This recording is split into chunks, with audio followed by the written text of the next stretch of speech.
Well, welcome back. Yeah. My name is Hammad Nasar. I'm going to be chairing this session. I'm a senior research fellow here with the BAM project and also with the Paul Mellon Center for Studies in British Art. Sonia Boyce mentioned elephant in the room. Over the last nearly 2 days, I think we have like a herd of elephants. And I thought I'd sort of start with a Gujarati proverb which says that if you're going to eat an elephant, do it in small bites. I would add one little sort of modification to that proverb, that you'll probably consume more of them if you invite a bunch of friends. So I'm really pleased to have you all here again on a weekend morning. And I particularly just want to recognize Rashid Araeen, who we have the pleasure of having in the room. One of the conversations, and later on in the afternoon, we'll be visiting the retrospective that I'm really personally looking forward to seeing. One of the other sort of themes that we've been looking at and working about is thinking about what is it that we're doing here with this project. Are we expanding? Are we trying to make things that are already there visible? Perhaps, as was mentioned in the earlier keynote conversation, we're doing a bit of both visibility and expansion. And I think to cite that here, the vanabbe at the time of Rashid, both in his art practice, but also the third text and the seminal role it played in both making visible and expanding, seems entirely appropriate. We're going to add another elephant into the herd already, because we're going to bring in internationalisms on top of conceptualism, modernism, and intersectionality. But there's no problem, because we have 4 terrific papers to help us navigate that terrain. We're going to start with sort of Britain 2.0. So we will have 2 papers that look at artists who have based or engaged and sort of really have had their artistic formations in Britain, but think about how we navigate and complicate that space. And then we move on to sort of entangled histories. And I think that's one of the things I'd like to sort of suggest to frame this particular session, is to think about, because we've been looking at artworks, we've been talking about biographies, we've been framing things within nations and national histories or genre histories. I think one of the things that we have to look at is how these histories are actually much messier than that. And we saw a little glimpse of that beautifully in Somesh's presentation of Neil Yalter in Bombay, and I think we're going to see a lot more of that in this panel. And then for us to then think about how we deal and how in our various disciplines and our institutions, how we deal with those entanglements. With that, I'm going to stop talking, because as it is, we have 4 panelists. I'm going to introduce them one by one, and we're going to start with a slight shift in the order. It'll start with Wei Yu. You all have these, so I'm not going to read out the full bios, but just to place people. Wei served as an editor for Artco magazine in Taiwan from 2005 and 2007, and at the moment is a PhD candidate in the Humanities and Cultural Studies at Birkbeck in London. But he'll be talking to us at least partly about the artist Yuan-chia, and he played a significant role in the retrospective of Li called Viewpoint at the Taipei Fine Art Museum in 2014. Li, can I invite you to come in and share your thoughts with us?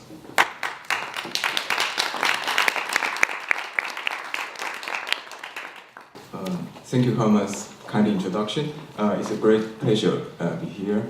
And my paper is originally based on my research in Yuan-chia in the last few years, and to contextualize Li to the Black Art movement. The critical reference, of course, is the other story created by Mr. Rashid Araeen, and in which Li's works were in the same section with David Medalla and Rashid and the others. And it was also the last major exhibition Yuan-chia participated before he died in 1994. In fact, after Lee moved from London to Cumbria in North England, and he more or less away from the London center mainstream art world. So therefore, the other story, in some ways, was a rediscovery of the artist. So in the late 60s, Medalla was a key person to introduce Lee to the London art from avant-garde circle. And Medalla and Lee were similarly influenced by the abstract expressionism before arriving in Britain. And later they shared the interest in challenging the closed framework of art, which was related to their other cultural practices in the later years, such as developing publications and artist collective, and also running the art space. So my research interest, therefore, has been extended from Lee a little bit to Medalla. And also, after Lee died in '94, the Medalla organized a tea party during his funeral. And so in this talk, I will firstly focus on the conceptualist turn shown in their works in the mid-60s, and it will be followed by their historical engagement in London avant-garde circles at that time. And then I will discuss the conceptualist potential of the kinetic art and how it is related in their works and the cultural practices, in which the democratic state of art is highlighted. So we'll start from Yuan-chia. And he was born in Guangxi province, China in 1929. After the Second World War, Lee moved to Taiwan with Chiang Kai-shek government and lived in Taipei, where he received art training and started his career. And he was a founding member of Dongfang Group, one of the two leading groups of abstract painting in Taiwan at that time. And their approach basically to integrate the Eastern philosophy with the Chinese and the Eastern philosophy and the Chinese ink painting with the kind of Western modernism. And they were soon recognized as the first generation of abstract painter in Taiwan, and also the first wave of the avant-garde movement in Taiwan.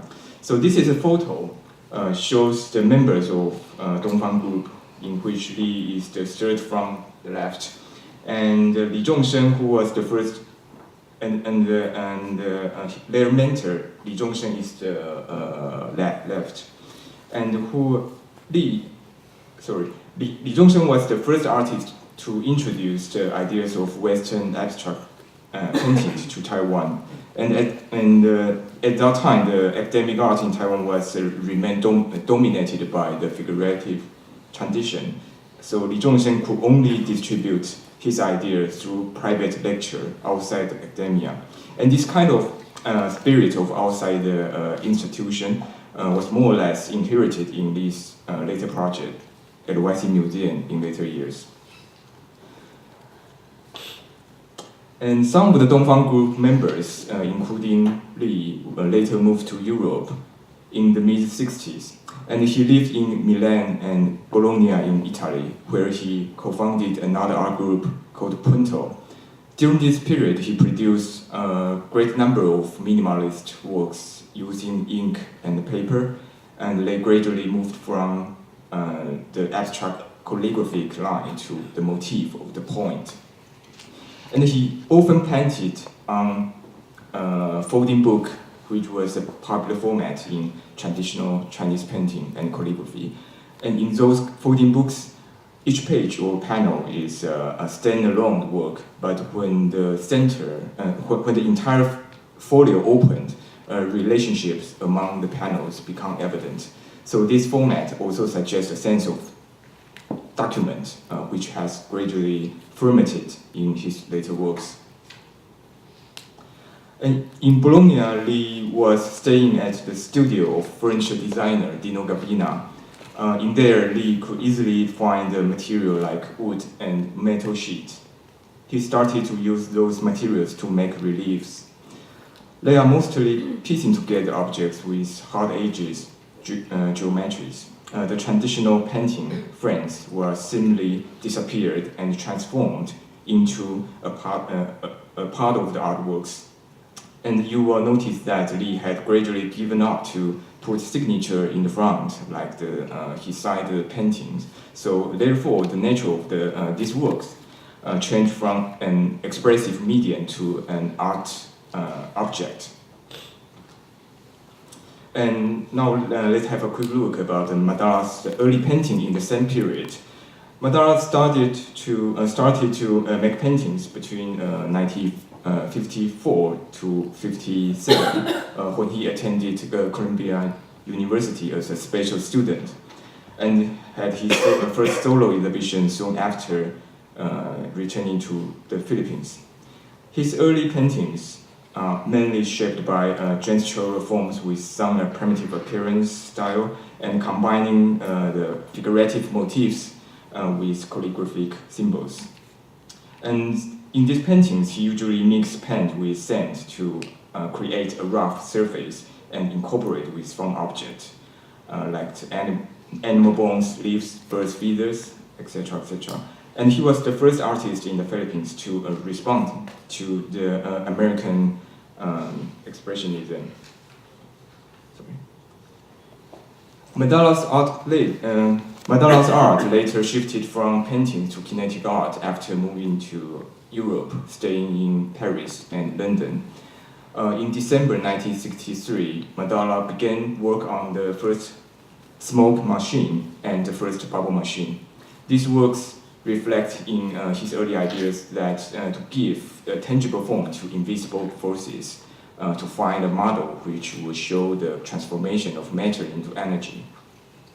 And here is a photo of the first bubble machine titled For Smoky, made in Paris, where Medalla firstly showed his piece to the French philosopher Gaston Bachelard and the American artist Man Ray. And both these works were first exhibited in the show Structures, Vivants, Mobiles Images, which was Britain's first survey show of kinetic art, organized by Paul Keeler. And after the show, those like-minded artists gradually formed a group. Medalla and Keeler moved to a flat in Cornwall Gardens in South Kensington in London, where they founded the Center for Advanced Creative Study with the art critic Guy Brett and the artist Gustav Metzger and others. And this news clipping was published around the moment when the center was established, in which Medalla showed his bubble machine to Metzger, and Metzger just told the journalist that one day this kind of bubble sculpture will be as common as conventional fountains in parks and other spaces. At the same time, the center started to publish Signals News Bulletin, which was edited and decided by Medalla. And the Signals London became the name of the group after they moved to a large 4-story building. Signals London opened its door as an art center with a showroom to encourage experimentation in art. And it became a major hub for the emerging kinetic art and the international artists in the UK at the time. And for their shows, Keeler and Medalla would commission artists to create new environmental work. The Medalla first saw an image of Yuan-chia's work on an invitation card in 1965 and was impressed by it. So he suggests Paul Keeler to invite Li to join the Signals exhibition, Something Too. That was the first time Li arrived in London and showed his work. And this is a special feature of the exhibition published in Signals Bulletin. A year after, Li joined the group show of Punto at Signals London with Xiaoqin, Huo Gang, and the Italian artist Pierre Bizzo. And the show was titled 3+1, and the local media, UK media, described this show as England's first exhibition of Chinese artists residing in Europe, and often highlight their background as they were the first abstract artist from Red China. After the exhibition, Li did not return to Italy with other artists and decided to stay in London, and he left most of his Punto period works to Dino Gabbina's family in Bologna. Since then, his art has become increasingly environmental, participatory, and interactive. There has been a partial expansion in his works. It's similar to Medalla, from painting to art objects and then the environment. However, what defines these paintings in this period to define this expanding field has always been the point. This is a relief Li made for the exhibition 3+1, which was commissioned by Medalla and Secular, and it consists of 5 panels that occupy an entire wall. Each panel has 1 or 2 points on its surface, just like a folding book. In a way, Li drew the entire venue into the expanding frame of the work. Look at this piece, a viewer would not only focus on those points, but the emptiness surrounding them. So this work was almost the first time in his art was expanded from the kind of expressive medium to specific objects to environment. And year after, Li had his first solo show, Cosmic Point, at Signals London again, and in the catalogue, Medalla contributed a text titled 2 Points for Yuan-chia, which contains a repeating phrase, the galaxy exploded. It was the year that Medalla founded the group, the Exploding Galaxies. Right. And although Li was not a member of the group, but Li joined the Exploding Galaxies event and the parties occasionally. It was a time when Li bought a camera and started to explore photography, so which became a major media and played a significant element in his later works. And this is a photo of the Exploding Galaxy event in Waterloo, London, which was taken by Li. I think this photo interestingly shows that Li's engagement with the group. And when Li had his another solo shows at Lytton Gallery in 1968, he collaborated with the gallery to produce his first multiple, called Magnetic Relief. And about the same time, Takis also made his first multiples called Signal.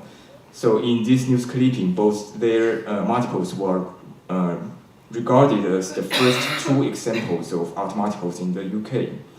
So in terms of the price, mass production, and the interactive quality, these cosmetic multiples functioned more like a toy rather than artwork. And this certainly occurred to Li. In his interview in the same year, Li said that his next work would center on the idea of toy art.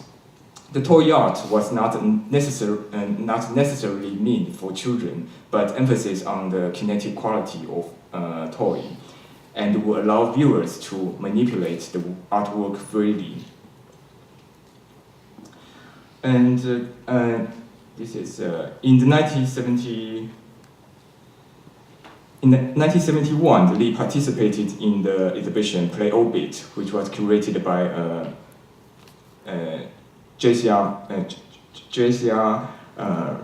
Richard, sorry, and organized by the ICA in London, so which brought together artworks that were particularly geared to children. So Li contributes a suspended metal disc.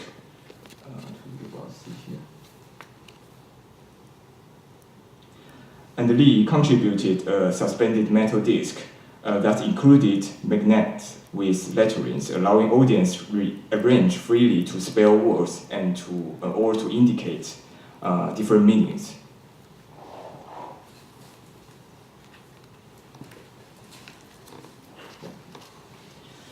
And Li used to give guide an interactive piece as a gift, which consists of 2 cardboard circles placed inside a ready-made box. Li painted the 4 sides of the 2 circles with his signature colors, black, white, gold, and red, and intended them to be handled and flipped by the audience. So this piece is a classic example of this toy art. It is difficult to be presented in a static way in a conventional exhibition. It was designed to be to have a close relationship with the audience. So it suggests not only the interactivity, but also the intimacy between audience and the works. And this kind of intimate and interactive object strongly recall the idea of concept art, which was suggested by Flussa's movement about the same period. The idea is multiple sensory experiences created by objects is essential, which was different from the dematerialization of the conceptual art. So Flussa's artists were keen on making this kind of toy-like interactive objects as works, which is the so-called Fluss kit. The audience must interact with the object in the ways involving sight, hearing, touch, or smell. In Fluss kit, the object no longer represents the concept, but is the concept per se. So although Li and Medalla's kinetic works show a fascination with invisible forces, however, they shared a similar attitude to a concept in the art with Flussa's artist. It's a special in which the objecthood and multiple sensory experiences have always been crucial. And relate to the idea of the interactivity, both Li and Medalla started to explore the participation in art, which could be exemplified by these magnetic points and Medalla's famous piece, A Stitch in Time. And their works become some of the earliest examples in participatory art in Britain. And they both joined the show, the pioneers of participation art, in 1971 in the Museum of Modern Art in Oxford.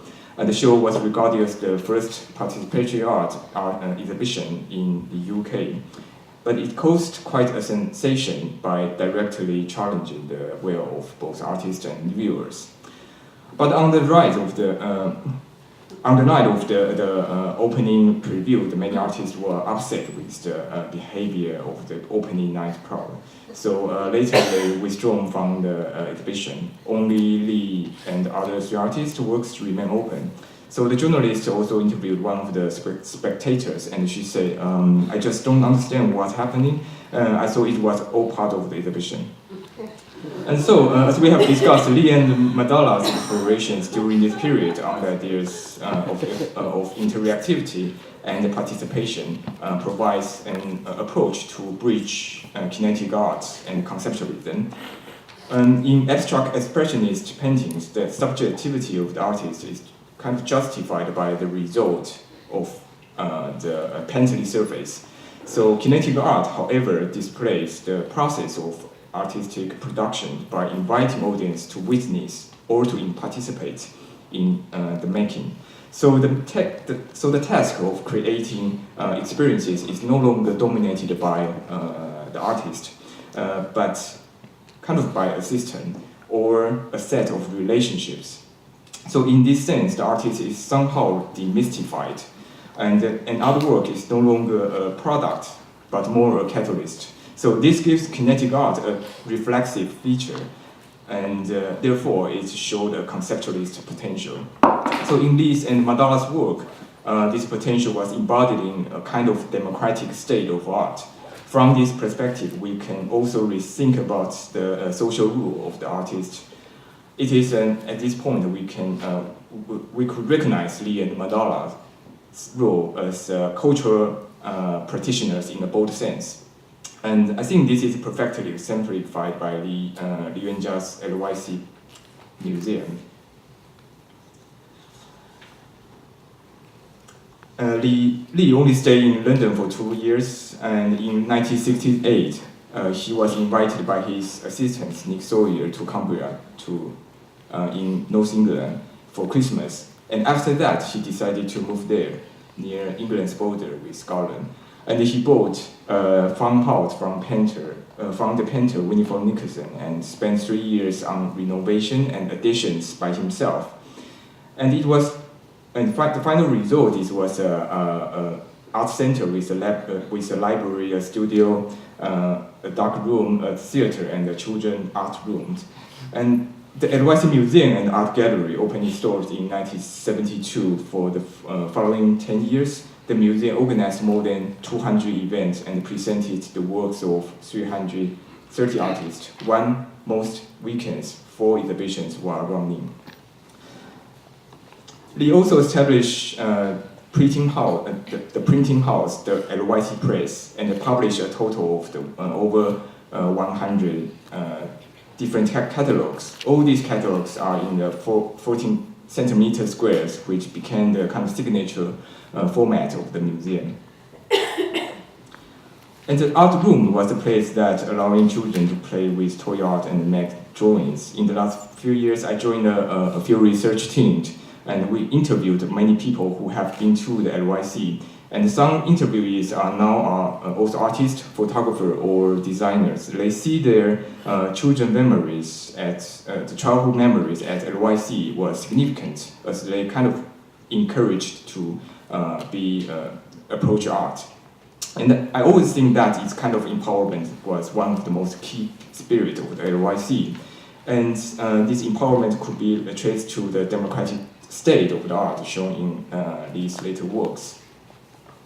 So to conclude, Lee and Medalla's engagement in the late 60s were meaningful to me because it shows a similar trend in their practices as moving from expressionist vocabulary to a conceptual one. However, this conceptualist trend was not defined by the feature of dematerialization or the emphasis on language, but the democratic state of art. It's about the production of art, but also about how it to be circulated.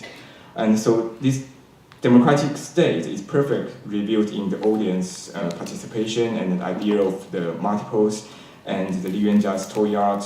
And from this starting point, the social role of the artist was also changed, which is extended from a creator to a cultural practitioner in both sense. And this is what we have seen in Lee and Medalla's practices since the late 1960s. This photo shows it's in the 2013 we interviewed the Joey D, who used to be the assistant of Lee, and he had this magnetic point disc in her house, and that's her granddaughter, and so this work still exists, and in those the friends of the close friends of the artist, and that kind of artistic experience it still continues. So I think this very much tell about the spirit of the Yuan-chia. Thank you very much.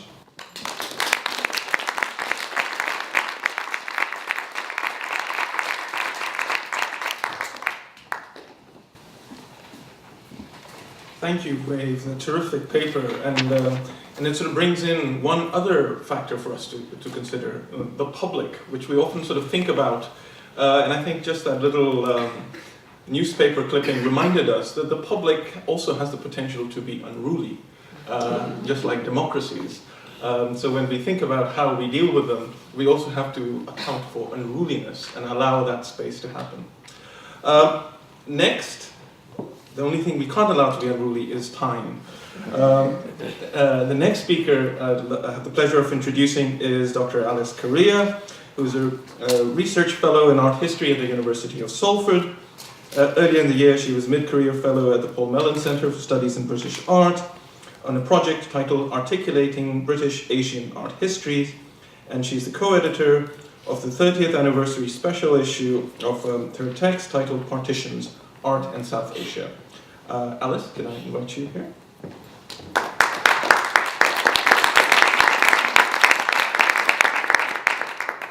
Thank you, Hammad, and thank you, Nick, Susan and Sophie for the invitation to be here. It's really great. I would like to just flag a very small but significant change to my title, as printed in the conference programme.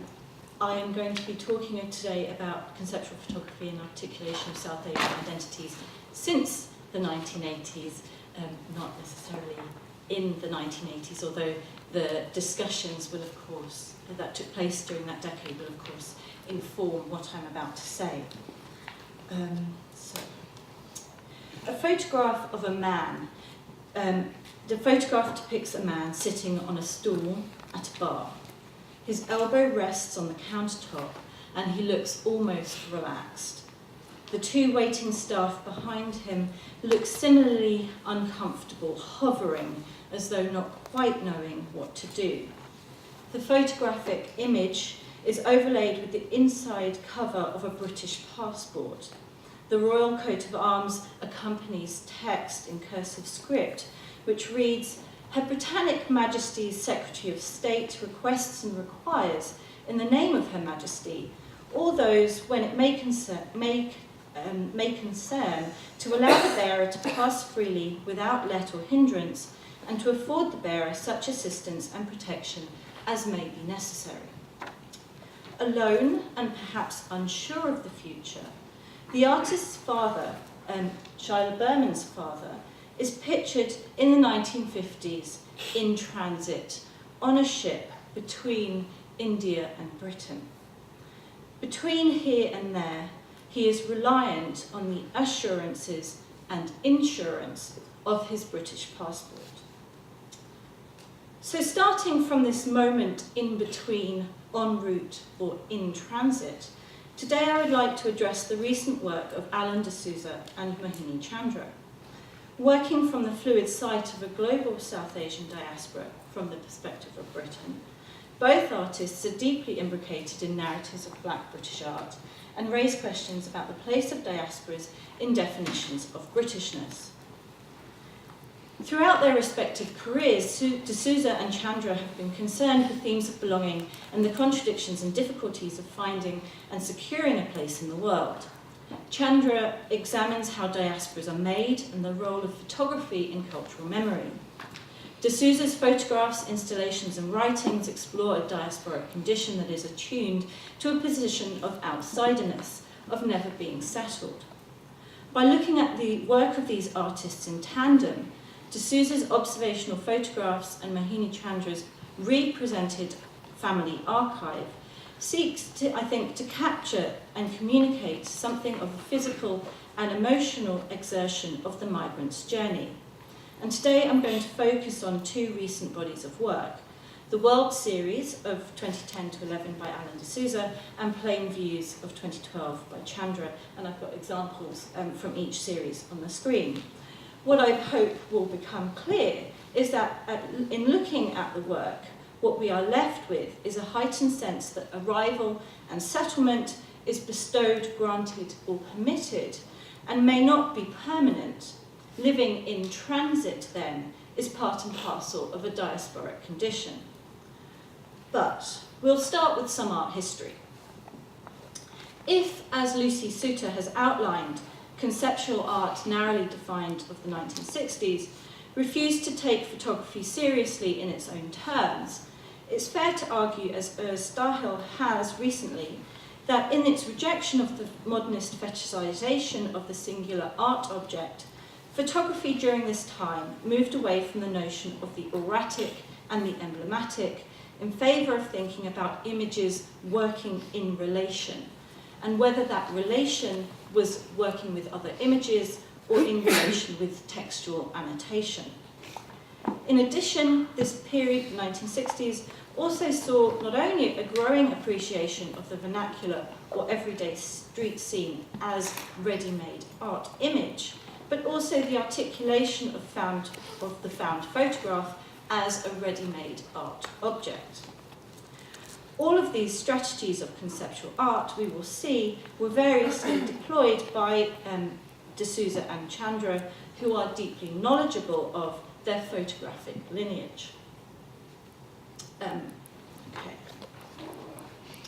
by the 1980s, art photography, with its roots in these conceptual practices, had sought to distinguish itself from the formal compositional techniques and truth claims of the documentary image.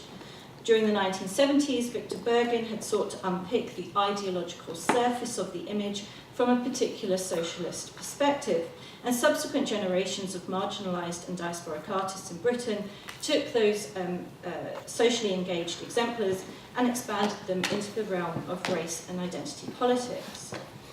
In their essay for 10.8, published in 1992, David A. Bailey and Stuart Hall argued that, quote, a major shift took place in the 1980s when a significant body of work from black photographers challenged, explored, and pushed back the parameters of photographic practices. And it's interesting that this issue was an anthology of issues that had been, of essays that had previously been published across the 1980s. But it included reproductions of work by Ingrid Pollard, who we saw yesterday, her pastoral interlude series, which of course combines image and text, as well as work by Shaila Berman, Shuta Biswas, and Serena Binju.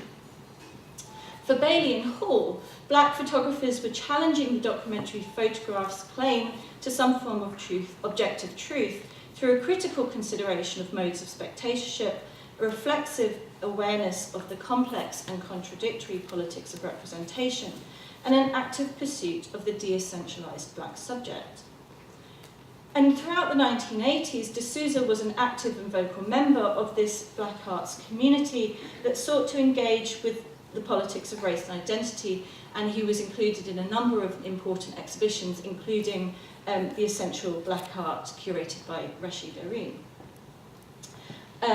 Chandra, coming to her artistic training slightly later in the early 1990s, was arguably a beneficiary of those debates. And I think the photographic practice of each, they both started working in photography in the 1990s.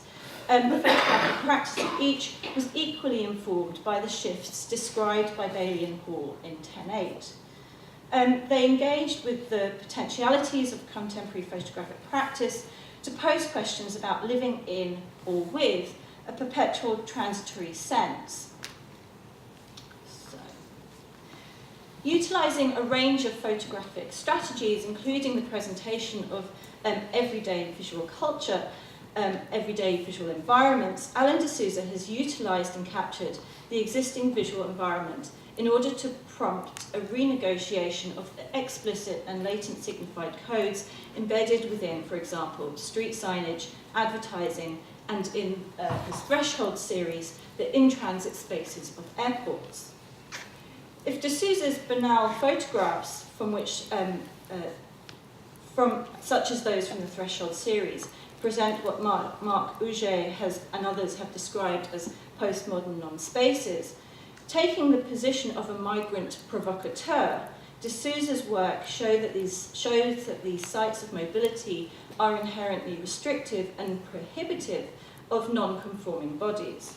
The fact that most of his images, such as LHR 007, which are depopulated, only adds to a sense of tension. These are highly controlled spaces and admittance is heavily monitored. This socio-political commentary is, I think, built from within the very quotidian nature of what is pictured, and by drawing attention to the inbuilt systems of power and surveillance that organise those spaces. The World Series of 2011 was initially made in response to a commission from the Phillips Collection in Washington, D.C.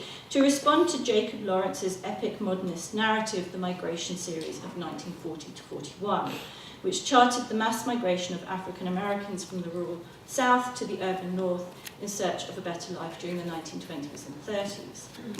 De Souza's response was 60 framed photographs hung in a single line. That linearity of display would usually suggest a clear start and end point, a singular journey. But these photographs do not have such an explicit narrative, and indeed can be hung and rehung in any configuration. There's no set pattern for the 60 images. But they present scenes and observations from the artist's travels, locating the viewer in various banal everyday spaces across North America, Europe and South Asia. And in what follows is a description of a sequence of a number of images, and I have used de Souza's template that he sent me, where each of the works were numbered in an order, although this isn't necessarily the only order in which they can exist. So, sometimes we're offered aerial views of the Earth, other times apparently spontaneously produced forms of closely cropped images. With an apparent effacement of camera skills, de Souza's work renounces certain modernist criteria of taste and style in favour of badly framed, strange compositions, boring images, quite often of nothing in particular. But unlike, arguably, his conceptual forebearers, these are not neutral or detached. Closer examination of de Souza's framing and composition reveals that the journey does not advance along a single arc, but rather progresses in staccato-like rhythms. Within the sequence, a series of images, sometimes the journey is hindered or abruptly halted. In a sequence navigating the spaces of an airport, point, revolve, terminal, and stop, progress is only made falteringly, stutteringly perhaps. The repetition of horizontal forms across the four images, prohibiting easy progression from one image to the next. By contrast, the spreading green algae, the road, bridge, and graphic line of flow, pass, bridge, and crossing collectively created diagonal zigzag, linking and traversing the four scenes. In a sequence of three images, Indians, Mahatma, and Welcome Back, South Asian identity is willfully misunderstood, translated and transformed in an interplay of visual and verbal forms. A statue of the Indian leader Gandhi with his hand raised in a sign of friendly recognition is positioned between graffiti proclaiming Indians welcome within a US penitentiary and a studio photograph of a British Asian policeman pictured in a welcoming gesture, and that photograph of the policeman was taken at Heathrow Airport. Here, gestures of welcome are made to and by the Indian, who is identified as within and without a national imaginary in both the US and the UK. But with knowledge of Gandhi's policy of non-cooperation and his status as a trained lawyer, his position sandwiched between the prison and the policeman undermines an easy hospitable welcome. De Souza prompts consideration of those powerful legal and governmental systems of control with destabilizing humour. The lateral flow between images, apparently asking us to see the double standards at play when the South Asian migrant is greeted. Now, while the presentation of the World Series encourages a consideration of images in serial relation, individual images also warrant closer attention. The image of Gandhi is certainly reminiscent, I think, of John Baldessari's Meditations on Bad Photography. In Wrong of 1968, Baldessari presents an image of a man standing with his back to a tree. The composition is such that it appears as though the tree is in fact growing out of his head. The photograph is annotated with the single word, wrong. Here, de Souza evidently, I think, riffs on the idea of bad or wrong composition.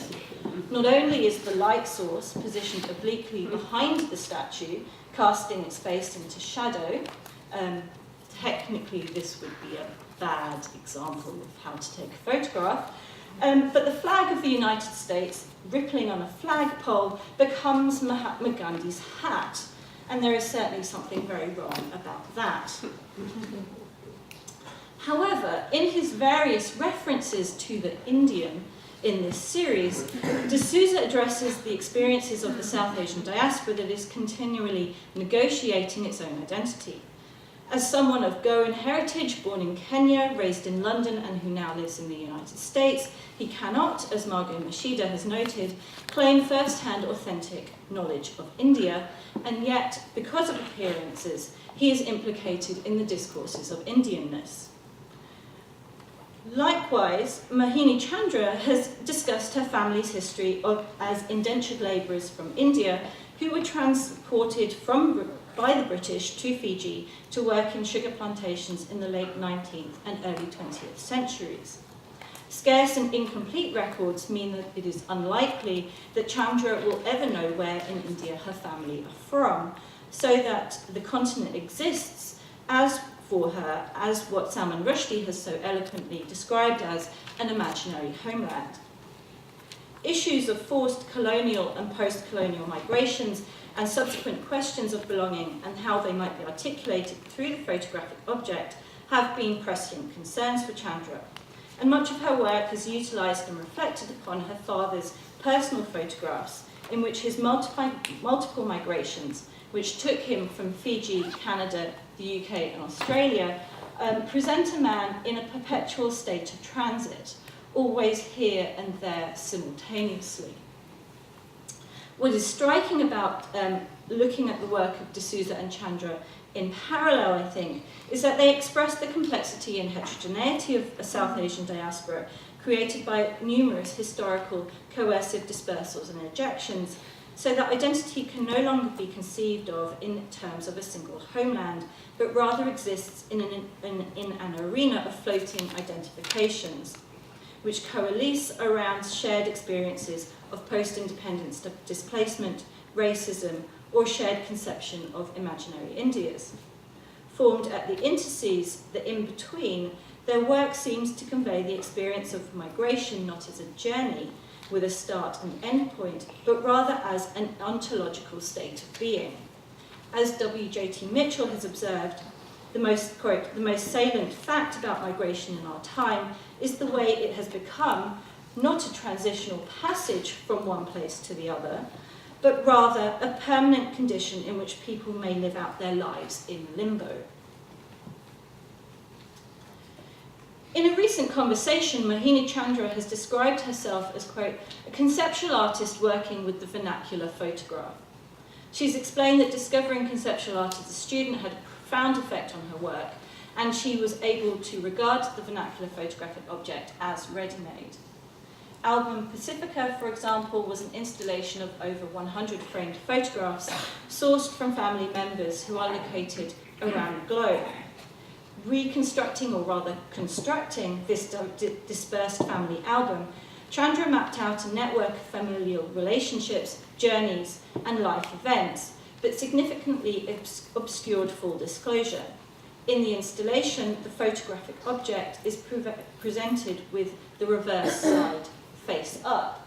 So what we are presented with, or what we are invited to look at, are the textual annotations, the stamps of the photographic studio, the watermarks, and the signs of material age.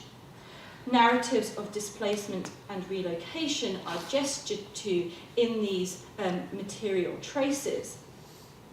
Alerting audiences to the objectness of the photograph rather than the photographic image, Chandra undoes the visual power, the picturing power of the photographic image, in order to consider the creation, circulation, and use value of the photographic object. Okay. More recently, Chandra has further utilised her family album as a mode of artistic research and a source of the ready-made. Plain Views is an assemblage of photographs taken by Chandra's father, depicting aerial views from an aeroplane. The series collates images made during a number of different journeys and migrations, but all share a similar formal quality, often showing the oval frame of the window, the glimpse of an engine, or a slightly blurry, indistinct view. It might be expected that an aerial view taken from an aeroplane in a family album might be preceded by a picture of the travellers on departure, or succeeded by a picture of their arrival. But in Plain Views, Chandra offers no such narrative. There is no before and after, only a continuation of the travel. The unseen passenger seemingly never lands, never disembarks, never settles down. Indeed, Chandra has stated that, quote, in a diaspora situation when the trip being made is for the purpose of migration, this process of seeing and then photographing the view from the plane goes beyond the generic and acquires a specific set of meanings. The resultant images, which record a kind of limbo, the space in between departure and arrival, can be read as a metaphor for the migrant's own particular state of not belonging. Okay. Chandra's series, I think, gives an embodied experience of the traveller, that the travel is not an easy form of postmodern nomadism, being in the world, at home, everywhere and nowhere. What is captured in plain views is not nomadism in a Deleuzian sense, but rather Chandra's traveller is uneasy. Without final settlement, plain views is, as a series, I think, suffused with an anxiety of what is to come and the possibility of not being allowed entry. That a final destination is unknown and may never be reached marks Chandra's traveller migrant out as different or other from fellow passengers who might also temporarily inhabit this space of the aircraft. So, to conclude, undertaking hybrid approaches to photography, D'Souza and Chandra have variously explored the potential of sequence and multiplicity in order to explore and convey the complexities of their autobiographies and to engage and have engaged with and challenged existing modernist prioritization of the singular image, the decisive moment, and essentializing regimes of visual documentary power, and have instead embraced and insisted upon subjectivity, or in other words, I think they're using conceptual art in order, and its methodologies, in order to address the intersectionalities of their own identity.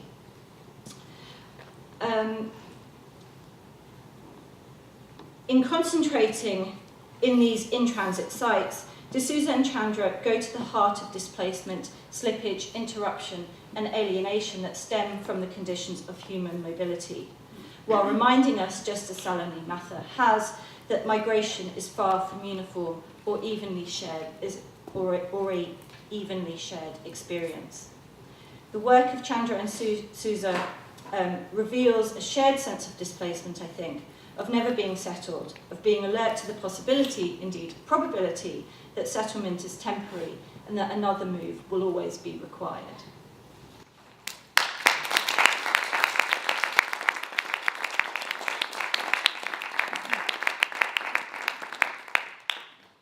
Thank you.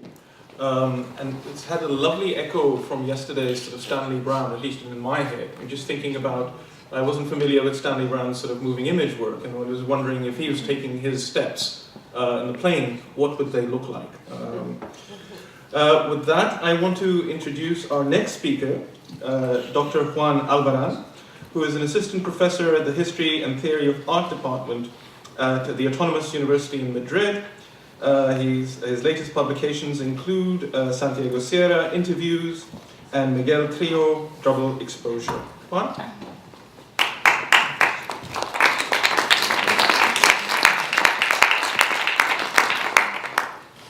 Thank you very much for the presentation, and thank you to the conveners for organizing this wonderful conference.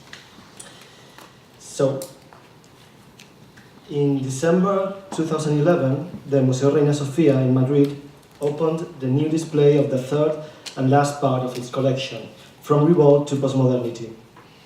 This section might connect a modern art collection structured around Picasso's Guernica with the contemporaneity.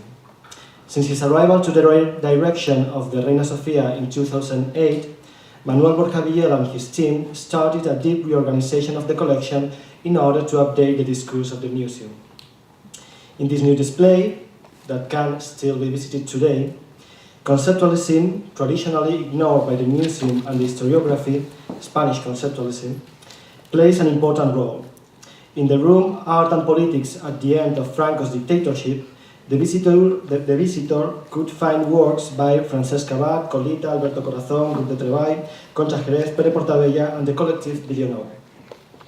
I cannot go into detail about these pieces, but most of these artists are key authors of the Spanish conceptualism.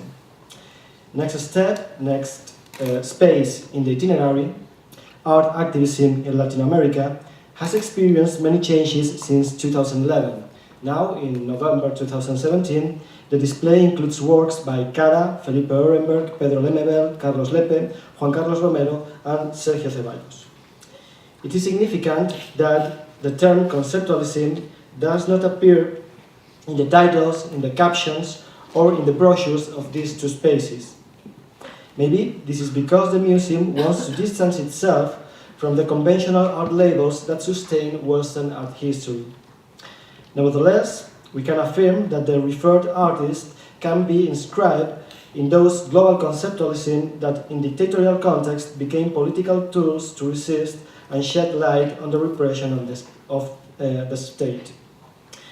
The display of the Museo Reina Sofía establishes a clear connection between Spanish and Latin American conceptualisms. In the story proposed by the collection, those practices represent alternative and decentered points of origin regarding the northern narratives of contemporary art.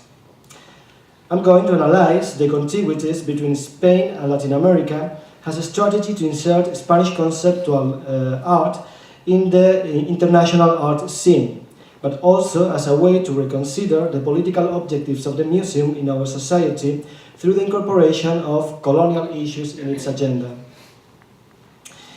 In this intervention, I will try to study how Spanish conceptualism has been resituated in the history of art and, by extension, in the narrations of the contemporary, focusing on the relationship between Spain and Latin America, the political dimension of those conceptual practices, and the strategies subjacent to its institutional recuperation, especially in the case of the Museo Reina Sofía.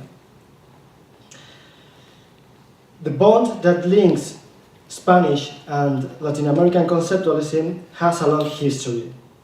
The first contacts between agents working on both sides of the Atlantic took place in the late 60s and early 70s when the Spanish theorist Simón Marchán, in a dialogue with Argentinian curator Jorge Glusberg, developed the expression ideological conceptualism, conceptualismo ideológico, to allude to Spanish and Argentinian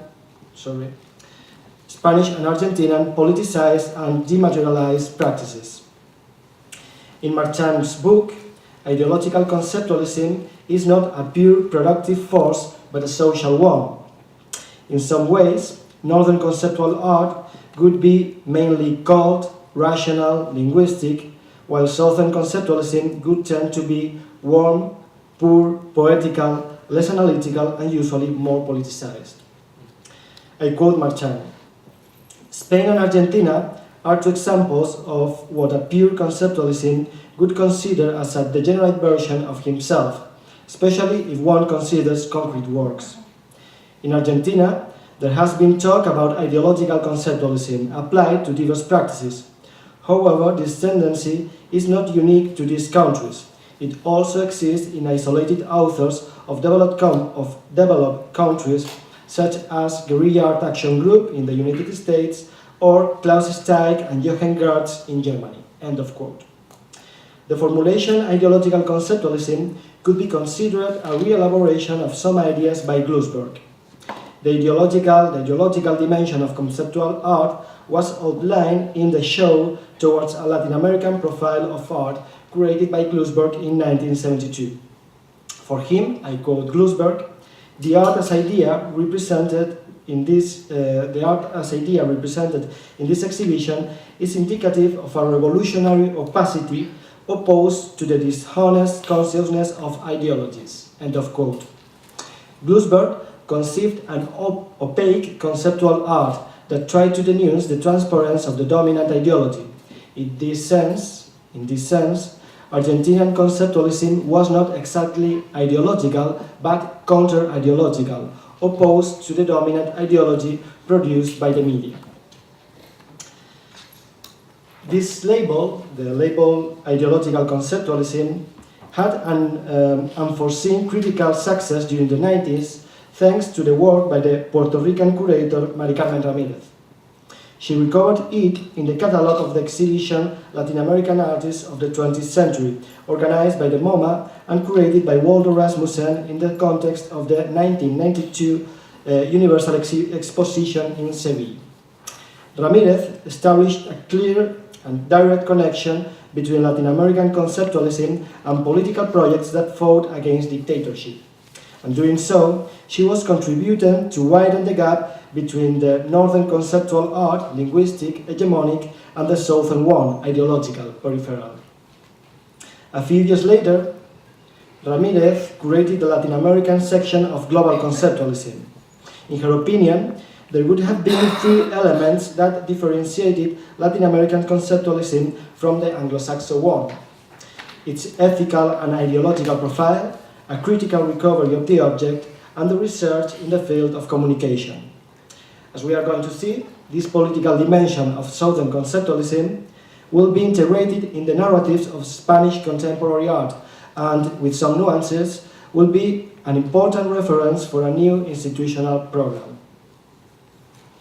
By 1999, the Catalan, and I guess that we can also say for the moment the Spanish conceptualism, already had a product that could be inscribed in the pluricentric story proposed in global conceptualism. Recorreguts, a piece by the Group de Treball, the most well-known and politicized collective of the Spanish transitional context, Recorreguts was included in the section Western Europe of Queen's Museum's exhibition. Claude Gins, the curator of this section, explained, I quote her, that this piece by Group de Treball is probably a unique example in the history of Western European conceptualism of overly political commitment, end of quote. It seems clear that this was an exaggerated statement through which, indeed, Spanish conceptualism got more connected with the Latin American context than with the European framework. Recorreguts is not a piece like any other. Group de Treball worked on several issues with different strategies. Some of them were related to the labor problems of the artist and the economic dimension of the art object. Others with the social role of art in late Francoism. The piece presented in global conceptualism is the one most directly linked with the political repression of the Catalan society. But what is important to note here is that with global conceptualism, Group de Treball was admitted in the new proposed genealogy, and therefore it was internationally recognized thanks to its political dimension. Manuel Borja Villel, current director of the Museo Reina Sofía, became MACBA's director in 1998. Few months after his arrival to the Catalan Museum, it opened an exhibition on Group de Treball. Since then, the collective became a cornerstone in its collection display and in the redefinition of the institutional identity of the MACBA. If the Catalan art history had been traditionally linked to the surrealist traces and the material painting of Tapies and his group, the MACBA directed by Borja Villel chose Group de Treball and its politicized conceptualism as an entrance point into the contemporaneity.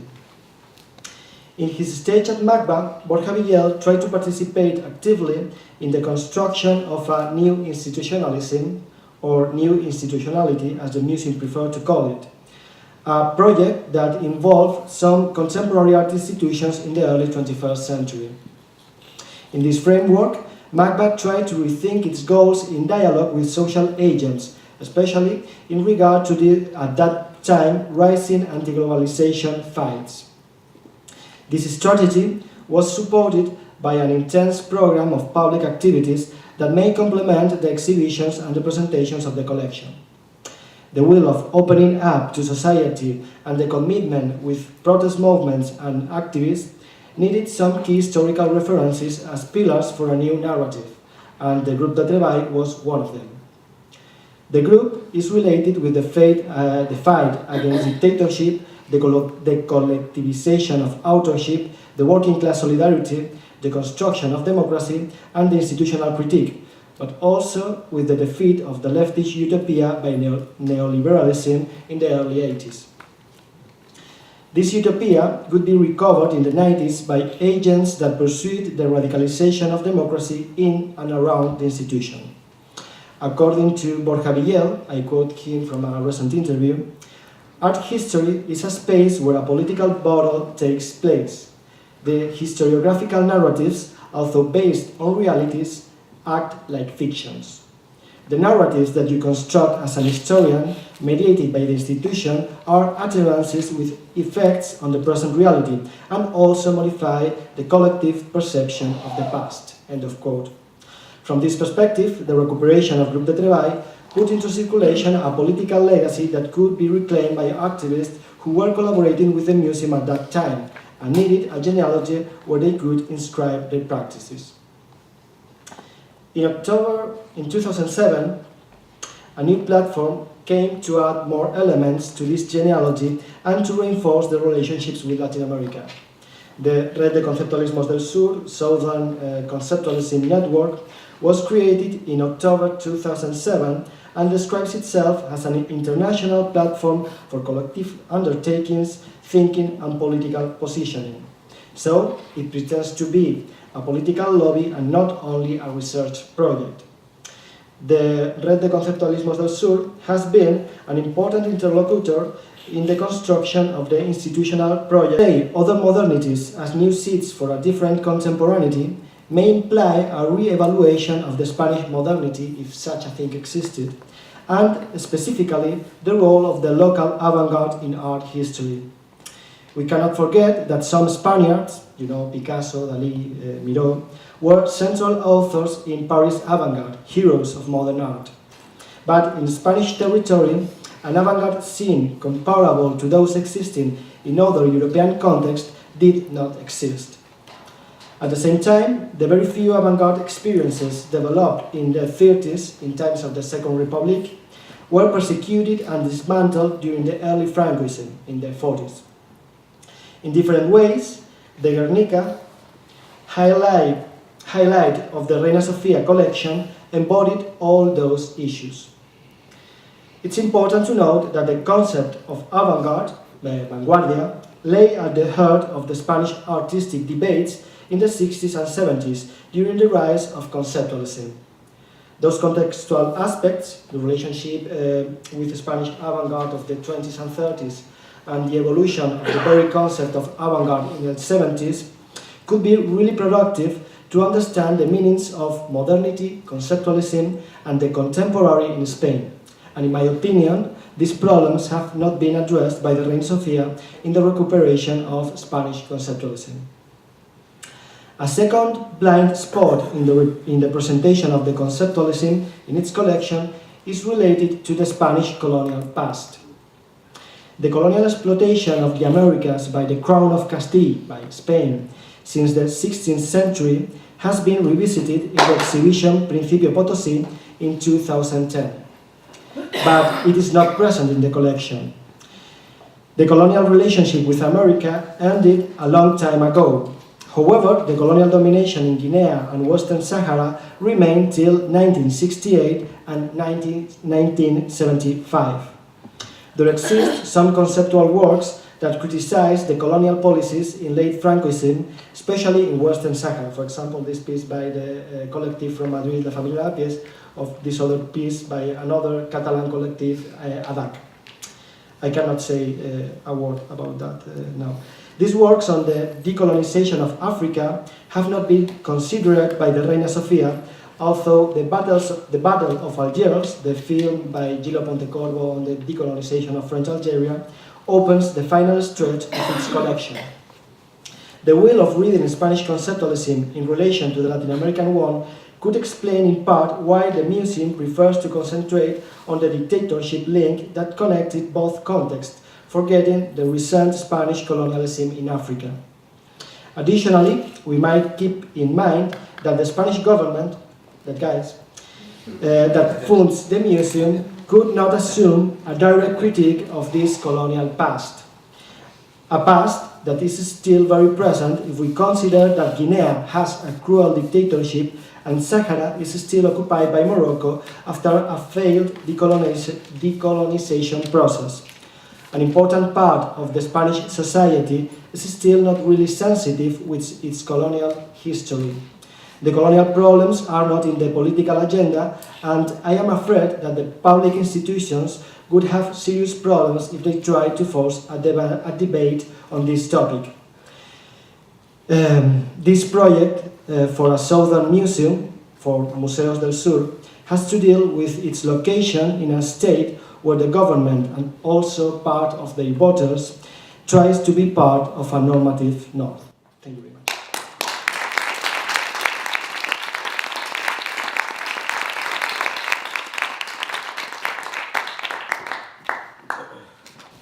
Thank you, Juan. Well, that was terrific. Complicates us even further. We're now into institutions in the state as we think between internation, so the relationship between nations, and the international, between nations but also between institutions, as expressed in your slide with the international, which includes this particular museum. Now we're on to the last in this very rich panel. I'm going to sort of introduce Professor Christa-Maria Lerm Hayes, who is the Professor of Modern and Contemporary Art History at the University of Amsterdam. But prior to that was based for some time in Belfast, and perhaps in the question and answers, it would be great to think about those legacies and the imperialism and the post-coloniality of Ireland, much in the news recently. She, apart from her writing, her latest book is Brian O'Doherty, Patrick Ireland, Word, Image and Institutional Critique, has also curated exhibitions internationally. Yeah?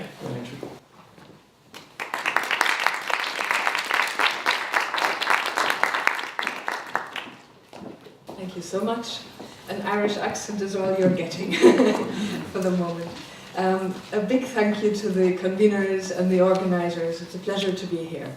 It's also wonderful that I can anchor what I'm saying in what Iris has presented at the very beginning, and there was so many parallels also to just what Juan said, and I feel emboldened to present something that is rather personal by what Valerie shared with us, an impetus to reclaim ways of resistance. So it remains a bit of an experiment.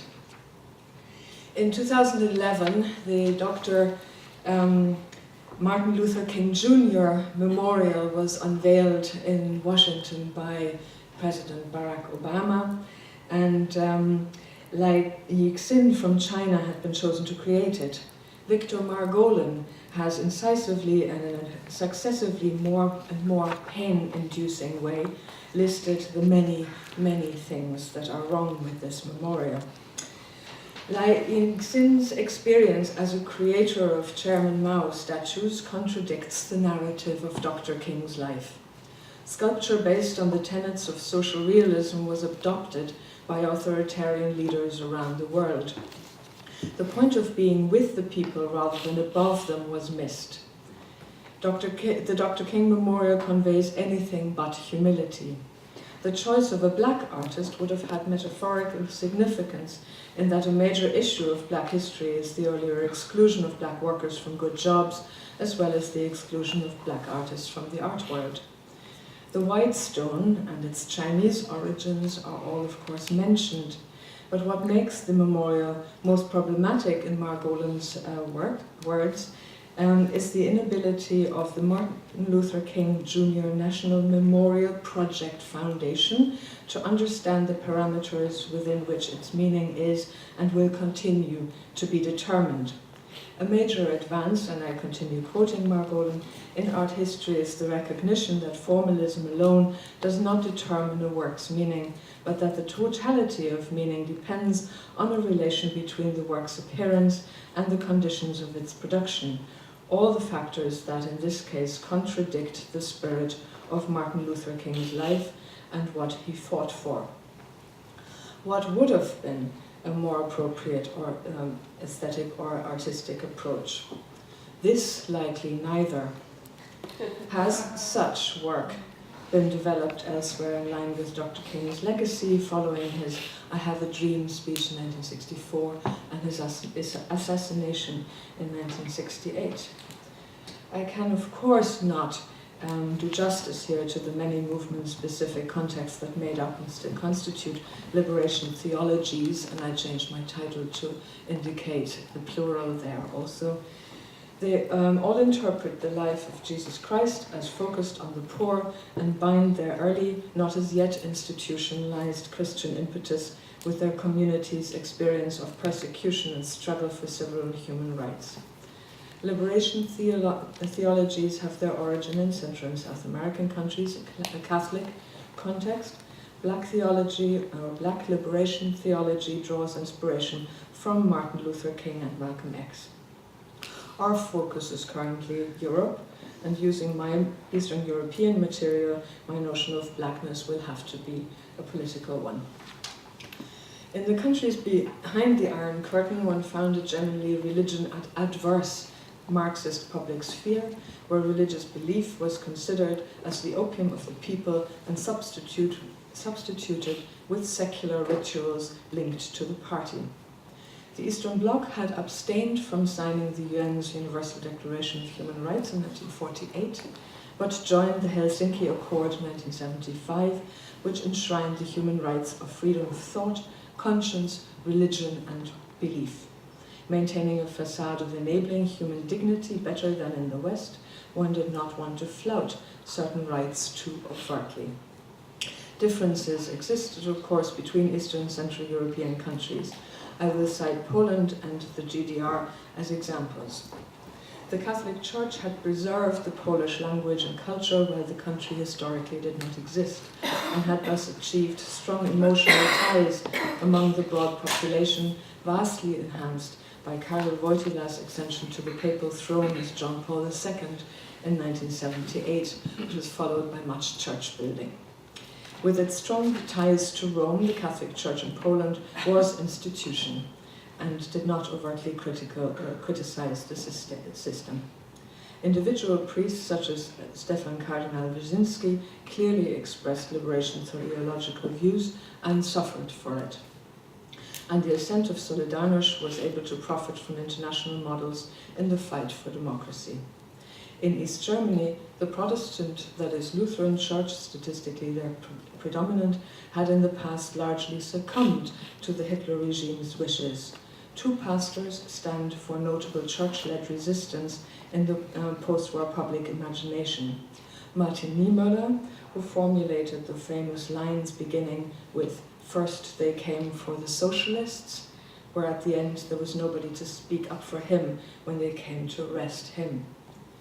He spent the last 7 years of Nazi rule in concentration camps. Dietrich Bonhoeffer, who had conspired to overthrow the Nazi regime, was executed in 1944. The Lutheran Church in East Germany was no monolith, but on the basis of the example of Bonhoeffer and Niemöller, many wished to respond better to the challenges that the totalitarianism of the following regime posed. In theological circles in the traditionally somewhat rebellious university city of Jena, it is known that Latin American liberation theology was directly inspirational. Student parishes and youth groups held reading and discussion groups, organized theater productions, ecological initiatives, advised young people who came into conflict with the regime, and even developed strategies for countering the regime systematically. One sought to reach a larger public with many activities, which was difficult in a stifling bureaucracy that tried to prevent exactly that. I'm sure I'm omitting much that is dear to those who hold a memory of these practices. Pastor Laszlo Tőkés and his role in the 1989 Romanian Revolution would need to be mentioned, and so on and so forth. Across the Eastern Bloc, within the churches of relatively free or dissident zones, liberating thought was sustained through many sources. Privileged among them, of course, the Bible, where it speaks about following Christ's example, turning the other cheek, and practicing forgiveness. Often one foregrounded the search for a socialist alternative and attempted to think a state that would live up to the present regime's claims. and one looked for and found matching contemporary philosophical perspectives, such as that of Hannah Arendt. Information came from various quarters, sparingly, visits by parish groups from the West, including the Netherlands, and artworks were maintained, of course, art networks were maintained through mail art and visits. Richard DeMarco from Scotland, for example, had many contacts and introduced Joseph Beuys's ideas and works. To follow events in Nicaragua was providing possibilities for international comparison.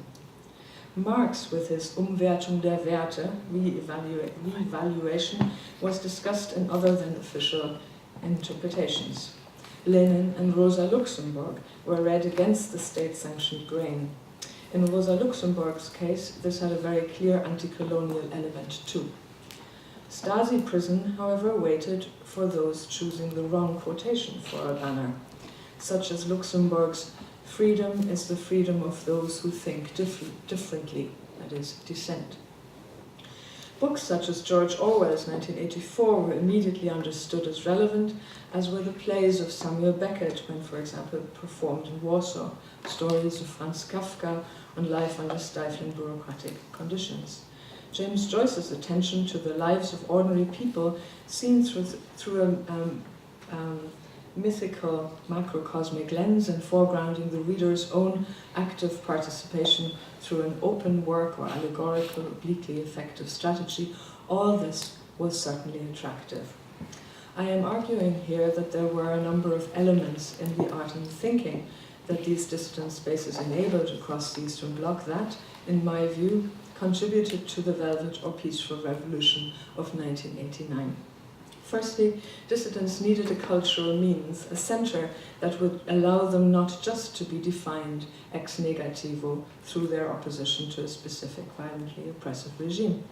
Secondly, practicing personal belief, even when it may not have been one's original motivation, brought with it a partial safeguard against allegations of agitation, as well as a discipline not to do as one was being done to. A space where one did have a human right, a right to be human, fallible, that is to forgive and be forgiven, and to think for oneself. Thirdly, apart from the personal microcosm, churches brought the link to and solidarity with a global organization, with liberation theologies as a subframe, even if, and especially when, one wanted to do nothing more than eschew institution and hegemony and act in solidarity with international civil rights movements. The institution church, although not always welcoming and often abandoned very quickly after 1989, provided a refuge as well as a setting to engage with in the sense of what in the context of art, broadly understood, can now, following Charles Escher, be called experimental institutionalism. Why not then see it as expanded from museums to the churches to which art briefly and locally returned, having left them at the beginning of the modern era? For the purposes of today's presentation, I would like to focus particularly on point 3, the links and networks one could establish through the religious framework. I interpret it including a particular aspect I view as a remarkable part of the cultural workings of dissident culture in the East during the Cold War, the interest that its artists showed in canonical literature, that is, in networks with authors, even though they may not have been present. The Bible, classical mythology are reference points, but also modernist classics, as I mentioned.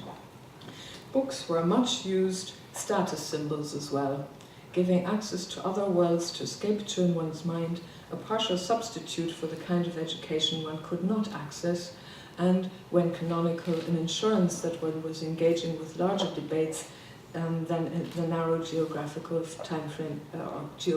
frame allowed. Or when one did have the chance to travel, they gave some assurance that one was being understood, even if contemporary debates could not easily be joined for the lack of information.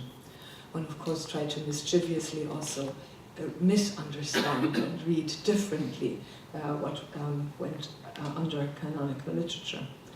It goes without saying that one did not choose the canon in order to preserve the status quo. I'm saying this also to make you think of Rashid Areen's and third text as parallel activities to art making, sort of research and reading activity. The literature chosen was what Deleuze and Guattari would call minor literature, works which were deterritorialized, which functioned as communal enunciation and held political immediacy. I will now show just a handful of examples of artworks, and I'm not per se gathering religious iconography, but I'm interested in evidence of turning the other cheek, anti-heroic tales, poetic and minor traits, and even the loving acceptance of fellow human beings, humility and individual care that is at the heart of dissident art, and has, as we know in hindsight, effectively countered the hubris and triumphalism of the regimes. The most direct reference I can find to liberation theology and black theology in this material is Tamas Sentugi's performance Sit Out, Be Forbidden, 1972, when he sat on a chair in public space in Budapest, bound and gagged like Bobby Seale, co-founder of the Black Panther Party, was during his trial in Chicago at the time. The police came shortly after the action was concluded. Arresting the artist would have put the regime in a difficult double bind. Did it wish to laud the work as condemnation of the US system's race-motivated police violence, or was it going to replicate the treatment and remove all doubt about the regime's own hypocrisy while establishing the artist as a martyr? The following year, Sentugi would use the Be Forbidden title also for a work on paper that bore these words very small, and was exhibited behind an elaborate rope barrier in a Romanesque church outside Budapest, which a group of artists had been given to use from a pastor. In that idyllic space for commoning and the artist colony tradition, Sentugi was apparently recommending to both the church and art communities to reach an early Christian state of affairs, to find their space in illegality, in hiding and persecution, and to practice in the here and now by breaching the rope barrier to read the drawing.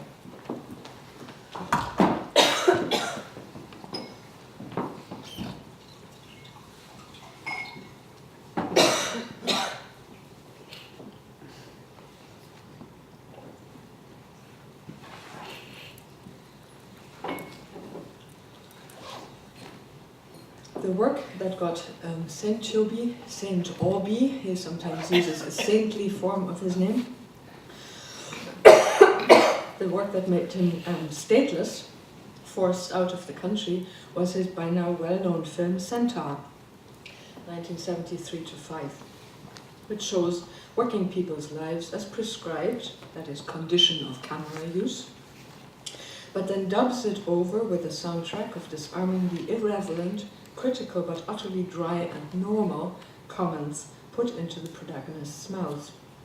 A human head to an animal body. The title's reference to classical mythology is hinting at my point about canonical texts being used. Already since 1966, Sentugi has worked under the banner of IPUT, that is, he has institutionalized in the form of a union, preempting, for example, the Solidarność tradition. Now he or it is campaigning for a universal basic income. Sentugi is still commoning like Christ's disciples, still turning the other cheek and seeking to redistribute wealth in an entirely secular manner.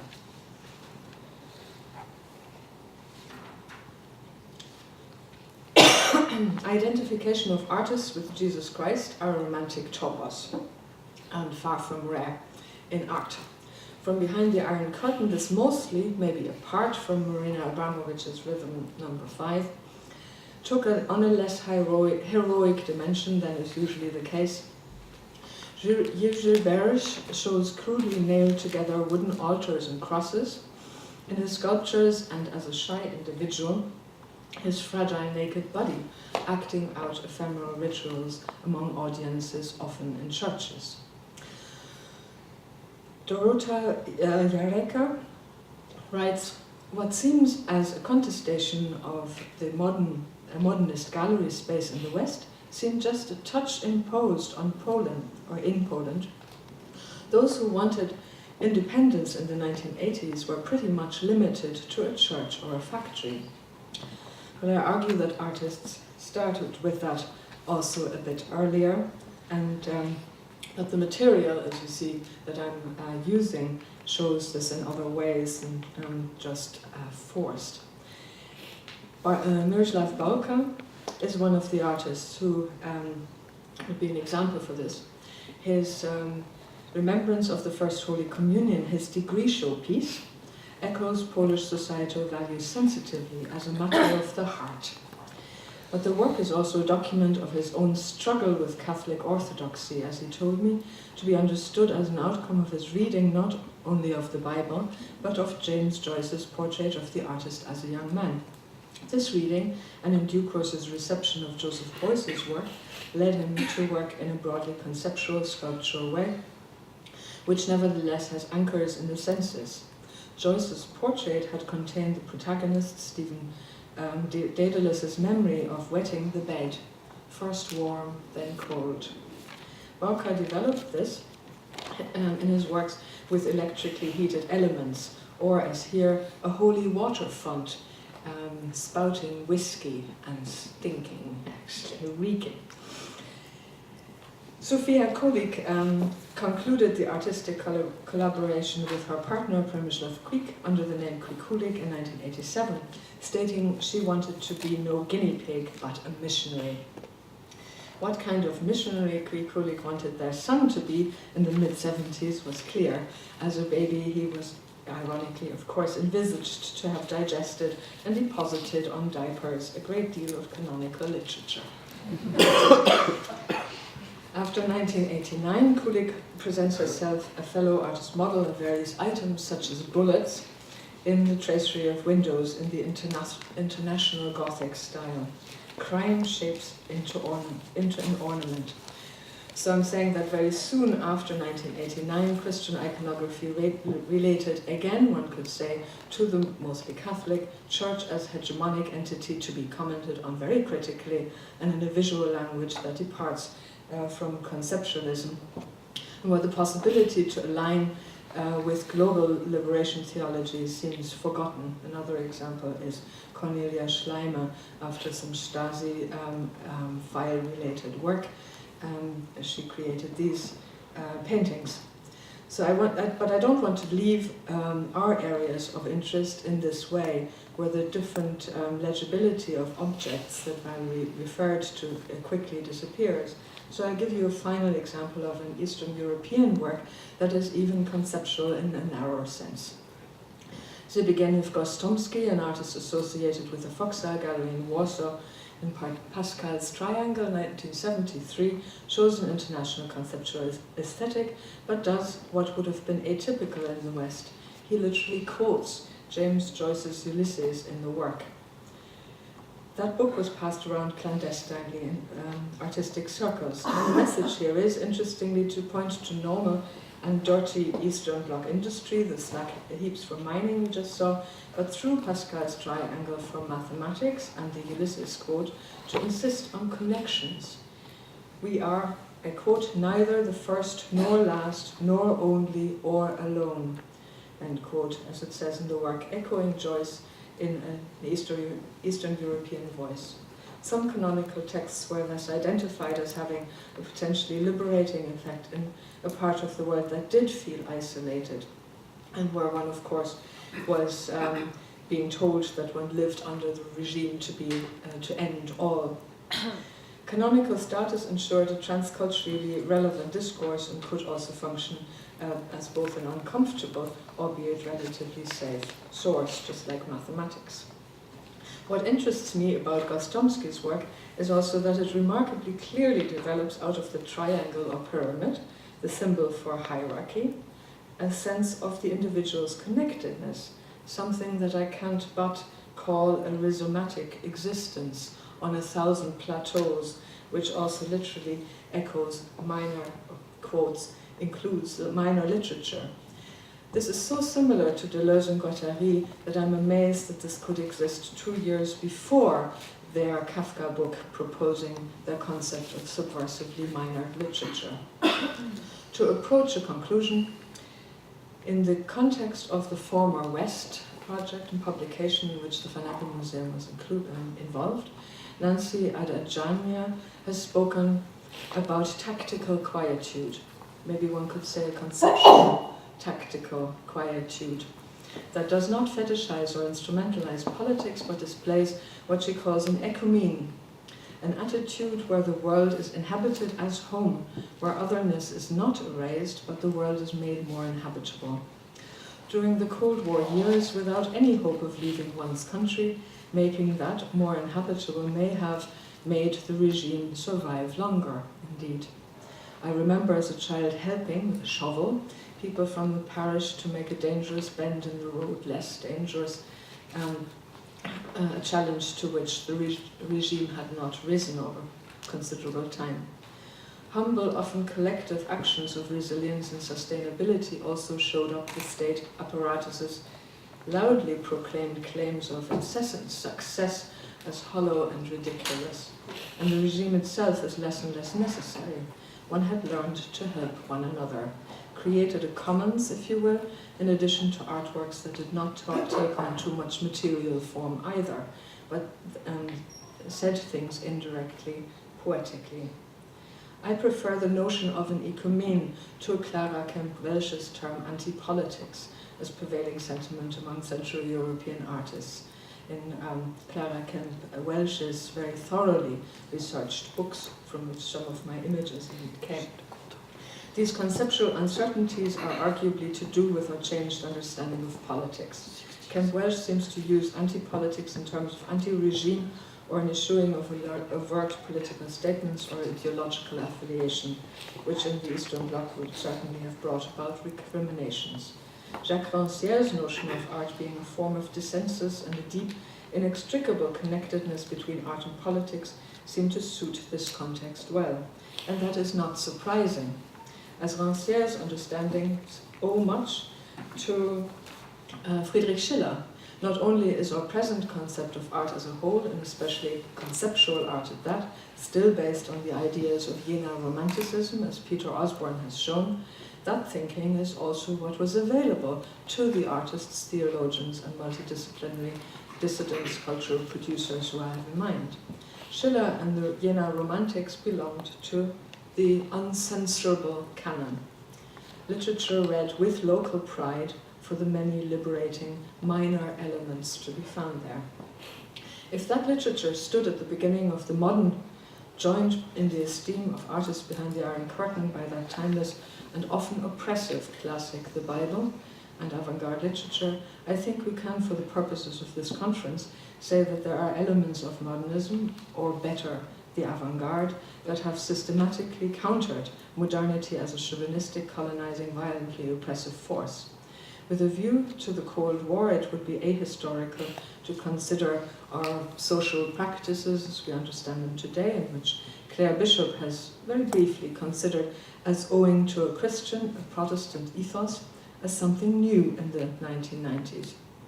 Since the debate around relational aesthetics and Claire Bishop's critique thereof, we do this no longer. However, we also do not as yet seem to include in our case studies the line of solidarity clearly seen by people behind the Iron Curtain with the struggle of disenfranchised people in other parts of the world who have also developed or had an affinity with liberation theologies. I must echo Charles Esch's observation that the praised internationality of attitudes and in the Netherlands, Applaus Schroeven in 1969, had the East as a major blind spot. This is understandable to some degree, as much work defies genre boundaries, did not satisfy the then officially prevailing definitions of art, and was thus often not seen as such even by the creators, unless they had Beuys in mind. When one sang "We Shall Overcome" with the same passion as the partners in suffering across the Atlantic. It also goes against three very convenient half-truths often assumed in the West. that all religion is necessarily oppressive orthodoxy, that all orthodox institutions today were and will be always that, and that oppression can only come from the political right. I realize that there are still obstacles to be removed before what I am developing can be more broadly accepted. Lastly, the work on which I have focused did not take an easily consumed and self-defeating monumental shape such as the Washington Martin Luther King monument. It needed a conceptual, nearly dematerial form in order to stand in for forbidden speech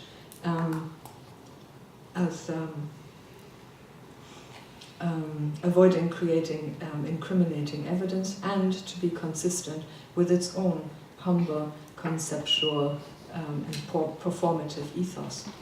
The practice expanded towards parenting, picture restoration, song and hymn writing, choir singing, demonstrating, organizing, writing complaint letters to officialdom, helping neighbors, praying, making children's books and reading minor literature, all activities of cultural production that could circumvent arrest or Berufsverbot, but socially construct a different future nevertheless.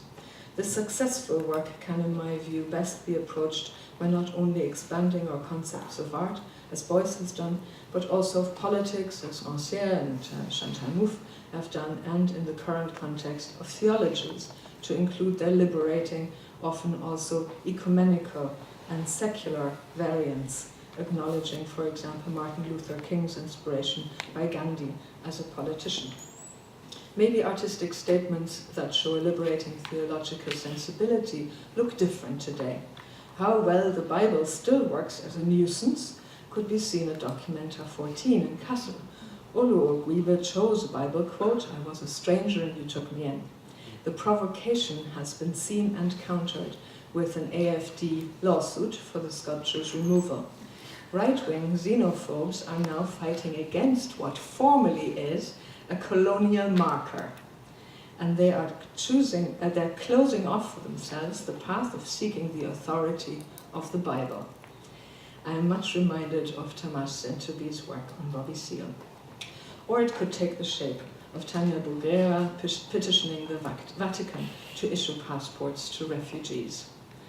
Despite such gradual differences today, I have presented this argument so that we, a presumptuous we I know, may no longer cut ourselves off from claiming for our dissidence against all that is still oppressive the success and precedence of those who engaged in commoning in making ephemeral conceptual works of their lives, finding and sustaining the network's courage and humility necessary to bring about a peaceful revolution.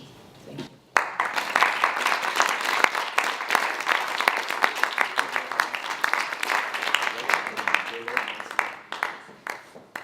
Well, thank you for that final paper and what was actually an incredibly rich panel.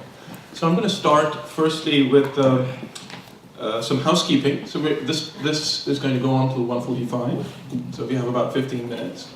And secondly, with a very quick, much appreciative thank you for the conveners for bringing this panel together. Because despite your protestation, Susan, for kicking off compare and contrast, I think what we've seen here in action is actually the power of compare and contrast when it's expanded. So compare and contrast in its expanded field between imperial structures or structures of power. I'm not going to abuse my position, so I just want to sort of maybe throw out one particular question. Because it's fascinating sort of sitting there and thinking, the arc that we've seen in the four papers, from the sort of the singular vision of an artistic journey in Alice's, to Lee's example, but also of David Medalla, of the artist as a social being, and that sort of the affinities of solidarities, of affect, of that social interaction, and how sort of thinking through that institutionally, so whether it be the institution that tries to, within its own limitations and blind spots, address, I suppose, the fault lines of where these solidarities break apart, and the experimental institutionalism of the church. So I think we've really seen the full gamut of all these, the herd of elephants that we started this panel with, trampling through this thing.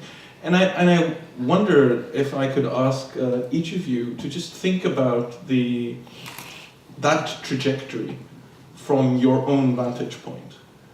So for instance, the role of the institution. So the Spanish, and this is a national museum.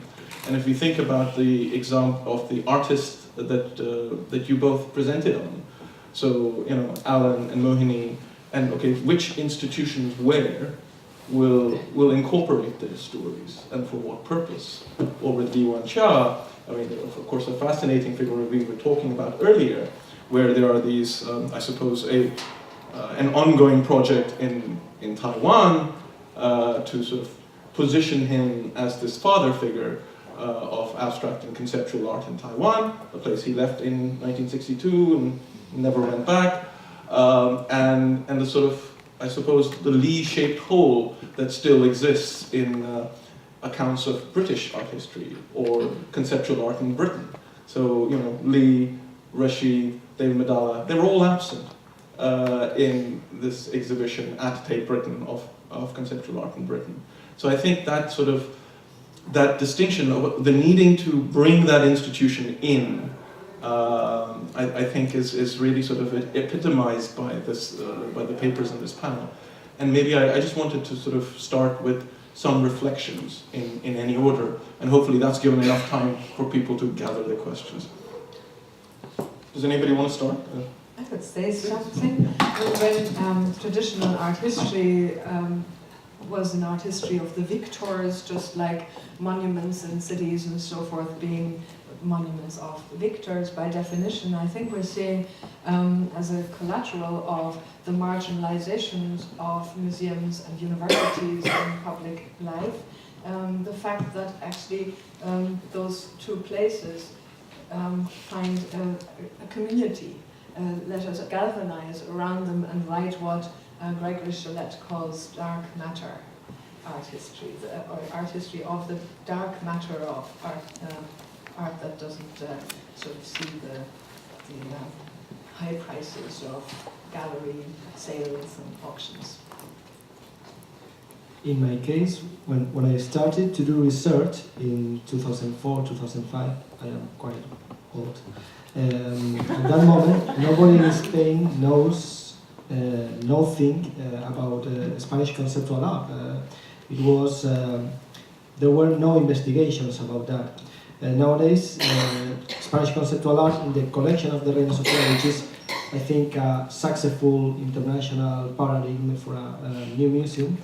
Conceptual art is very important in the narration. In fact, it's one of the pillars that sustain not only the exhibition programmation, but also the public activities and also the identity of the museum. At the same time, I find the museum is, at least in my context in Spain, is a powerful, enormously powerful device to produce art history. I am a scholar, I work in the university, and I feel that in the university we don't have media visibility. We cannot introduce in society our research in the way the museum could do that.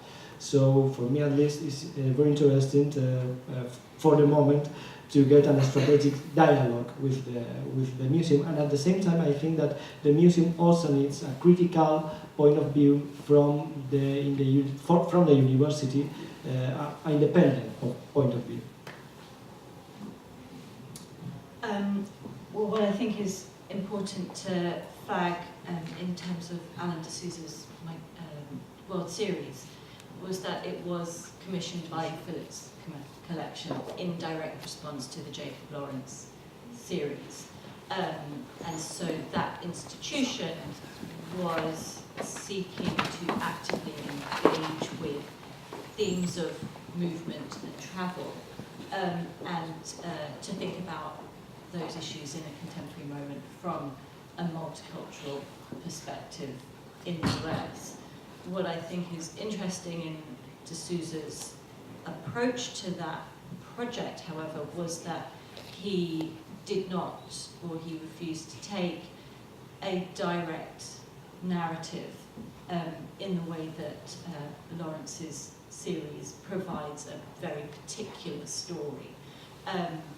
The World Series, as I hope came across in my talk, can be considered as a series or a collection of clusters of images that work and act together but don't tell a coherent story. And so you provides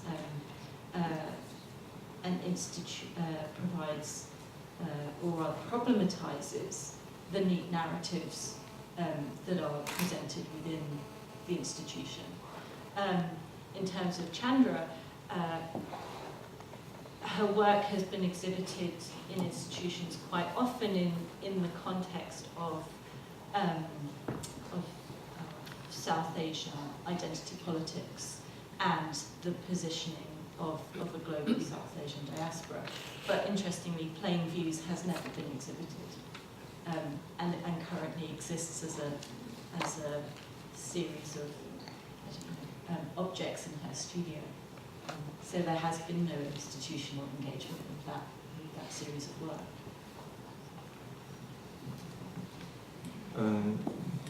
In my case, I think Lee, because Lee left Taiwan in the 1960s and spent his rest of life in Europe. So, but in fact, before he came to Europe, and he already got kind of reputation in Taiwan. So actually, for my generation, the education of art history I received in Taiwan, it said that Lee had been always part of the legacy. But since he left, so it became a missing puzzle of the Taiwanese history. I think this kind of relates to in the about 1980s, when the Taiwanese art world started to be more institutionalized, and also it's the lifting of martial law, so makes the kind of the cultural environment. They really want to establish a kind of official narrative of Taiwanese contemporary art. Yeah, so after Lee died in '94, actually the news in Taiwan, and so that's kind of encourage the Taiwanese art circle to try to revisit the artist. Yeah. So, and at that time, actually, there are some galleries and also the Taipei Fine Arts Museum and the other public museum. They really want to do a show, a retrospective show of Lee, but I think kind of an incapability about doing that kind of exhibition because there's a lack of the information, the lack of the research. But so after the institutionalized process, I think the museum now is more have an ability to do this kind of research project. So that's lead to the results. It's the first retrospective show, Yuan-chia, in 2014, organized by Taipei Fine Arts Museum. So it's part of the process. I think that's a sobering thought, 20 years to organize that. We have 2 minutes to go. We should get some questions.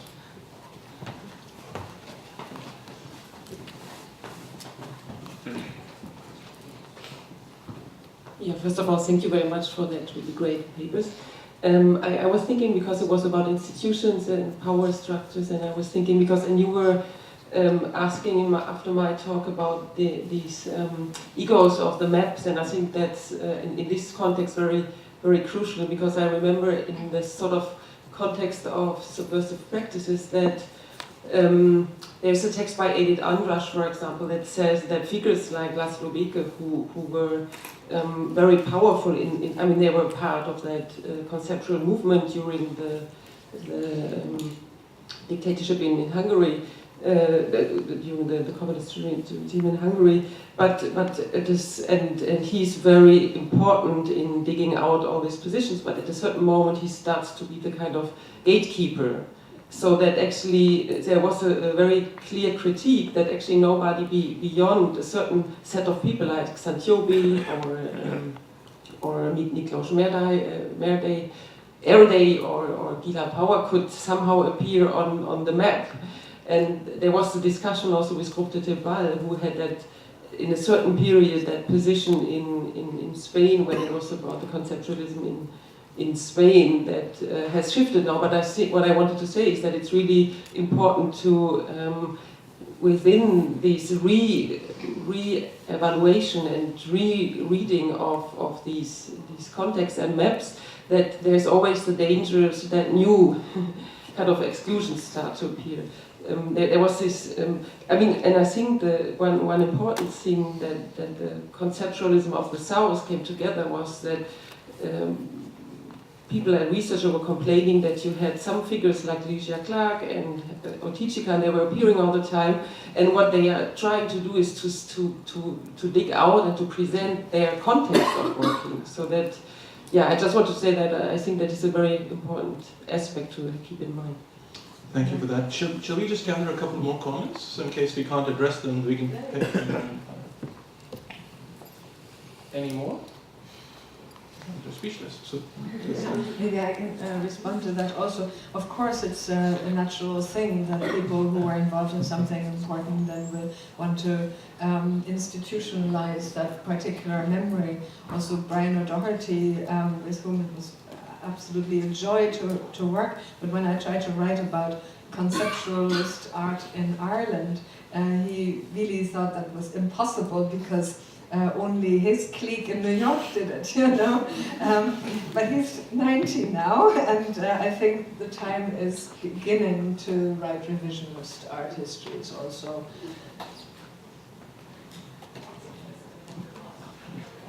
I think probably with that we will conclude. But thank you for that interjection, and I think that's a reminder for all of us. And certainly with Lee, when Lee was talking about these 320 exhibitions that Lee held in the Yuan-chia Museum over 10 years, all of those catalogs for a month he produced. Now, what is the impact on him as an artist in that practice, and how is that written about and talked about? I think that is still to be researched and discovered. With that, I think I'd just like to thank the panelists and all of you for your patience and forbearance in putting up with your hungry stomachs until 1:45. When do we get back?